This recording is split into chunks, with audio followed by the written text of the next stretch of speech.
The world has recognized that Pakistan has not done much, not done enough, and certainly is not inclined to get off the grey list of FATF, primarily because it is supporting terrorism as an instrument of state policy for a long time.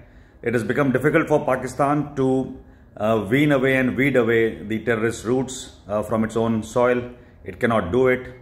And the ecosystem which they have created in order to bring about disharmony in India and also foster violence in Kashmir has led to these tanzeems and these terrorist organizations to mushroom.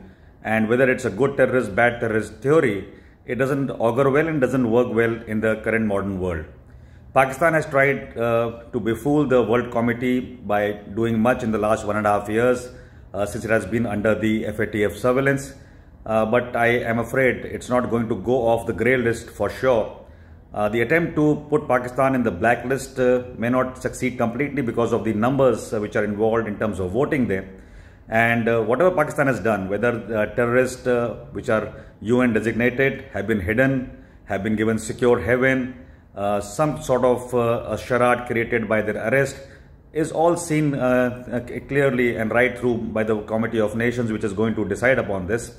And India has done enough to produce evidences in the long run for the last 2 years to even ensure that the technical hold put by China, which is a long-term and all-weather friend of Pakistan, I should not say friend, is the owner of Pakistan, has not been able to put its weight behind Pakistan's grey listing.